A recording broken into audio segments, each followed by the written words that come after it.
আসসালামু আলাইকুম। আমি doctor Mohammad Abu Bakar Siddique Faisal, general laparoscopic colorectal ও ব্রেস্ট সার্জারি বিশেষজ্ঞ। স্তনের সমস্যা নিয়ে অনেক রোগী আমার কাছে চিকিৎসা নিতে আসে। আজকে তেমনই একজন রোগীর সাথে আমরা কথা বলবো। উনি দীর্ঘদিন ধরে বিভিন্নভাবে চিকিৎসা নিয়েছেন স্তনের এই সমস্যার জন্য। তা আমাদের চিকিৎসায় ইনশাআল্লাহ উনি এখন অনেকটাই ভালো আছেন। তা আজকে এই বিষয়ে একটু ওনার সাথে কথা বলবো। আসসালামু আলাইকুম। কেমন আছেন?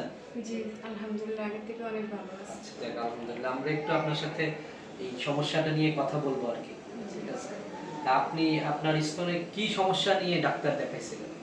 স্যার আমার স্তনে ব্যথা করতো, অনেক ব্যথা। তারপর গাইনি ডাক্তার দেখাইছি, উনি বলছে যে প্লাস্টার ডাক্তার দেখাইতে। তো তাই বলে ইস্টার্ন মেডিকেল দেখাইছিলাম, ওনারা বলতে পারে নাই কিছু। তারপরে এখান থেকে আমি আবার গরিবপুর গেছি। গরিবপুর লিজা ম্যাডামরা দেখাইছি, ওনারা এখানে উনি বলছে যে এই সে প্রকোষ্ঠ করণে এখন আমি 1 বছর এখান থেকে ওষুধ খাইছি। খাওয়ার পরে তারপর আমি কিছু বুঝি নাই। তো আপনার সমস্যা ছিল একটা স্তনে ব্যথা, কোনো চাকা ছিল? চাকা ছিল বলতে কি, চাকা না, আমি এমনি টিপ দিলে পাইতাম না, শুধু ব্যথা করতো। ব্যথা করতো। আচ্ছা। দুই তারপরে স্তনেই ছিল এই সমস্যা? জি জি, 2 স্তনেই তার ছিল। মানে এটার পরে আপনি গাইনিক ডাক্তার, এই ব্রেস্টের ডাক্তার আর অনেক জায়গায় অনেককে দেখাইছেন? পরামর্শ করো। আচ্ছা। তারপরে ওনার সাহায্যে আমি এখানে আসছি। আইসা আমি প্রথম ওষুধ কোর্স 3 মাসের দিছিলেন, 2 মাস 1 মাস খাওয়ার পর আসছি। তখন আপনি বলছেন যে আরো 2 মাস খাইয়ে আসেন। তো এখানে 2 মাস খাইয়ে আসার পরে আলহামদুলিল্লাহ আমি আগের থেকে অনেক ভালো আছি। আচ্ছা। এখন আমার অনেক ভালো লাগতেছে। আচ্ছা, যাক আলহামদুলিল্লাহ। তাহলে আপনার এই সমস্যার জন্য অপারেশনের কথা কেউ বলছিল কিনা? অপারেশনের কথা যে গরিপুরের ম্যাডাম গরিপুরের একজন ডাক্তার বলছিলেন যে আপনার এখন বাচ্চা দুধ খায়, আচ্ছা, আপনি এখানে এখন চিকিৎসা করেন, 1 বছর ভ্যাকসিন নেন, চিকিৎসা করেন, তারপরে 1 বছর পরে দেখা যাক অপারেশন করা লাগলে করায়।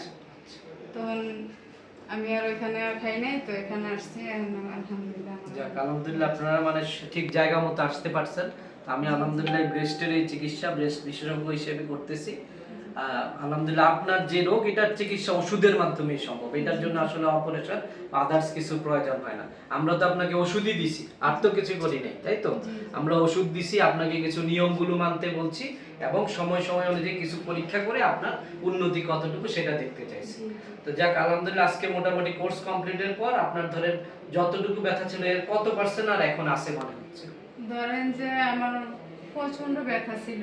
ব্যথার পরে তারপরে আমি অসহ্য অনেক কথা বলতো যে আপনার টিউমার মনে হয় বড় হয়ে গেছে, বা আপনার অপারেশন লাগতে পারে, বা আপনার ক্যান্সার। আমারও টিউমার দিয়ে এরকম ক্যান্সার। বলছে যে ক্যান্সার হয়ে গেছে, এরকম জি বলছে? জি, আমার আবার ক্যান্সার ছিল, টিউমার আচ্ছা, দিয়ে ক্যান্সার হয়ে গেছিল। তখন আমার মনে একটা ভয় ঢুকে গেছিল। ভয় ঢোকার পরে তারপর আমি আপনার কাছে আসছি। তারপর আপনার কাছে আসার পরে মনে হয় যে আমি কয়েকদিন ওষুধ খাইয়া, তারপর আরো কয়েকদিন খাইয়া যে বুঝলাম যে না, আমি আমার যাতে বাচ্চা আছে আমি দেখালে ধৈর্য ধরি। কিন্তু এখন অনেক ভালো লাগতেছে। ভালো হয়ে যাবে। আপনাকে যে নিয়মগুলো বলছি একটু কষ্ট করে এগুলো মানবেন, আর আশপাশের মানুষের কথা কম শুনবেন। ওরা বিভিন্ন কথা বলবে, এটা ক্যান্সার হয়ে গেছে, এটা ইনফেকশন হয়ে গেছে, এটার অপারেশন তাড়াতাড়ি করো, অমুকের কাছে গেছে এই হয়েছে। আপনারা সবসময় চেষ্টা করবেন যে যেই ডাক্তারের মাধ্যমে উপকার পাইছেন নিজেও নাড়িয়ে নেওয়া, এবং আশপাশে আপনার পরিচিত মানুষদেরকেও, যে মহিলাদের স্তনের এই সমস্যাগুলো আছে ওনাদেরকে একটু জানাবেন।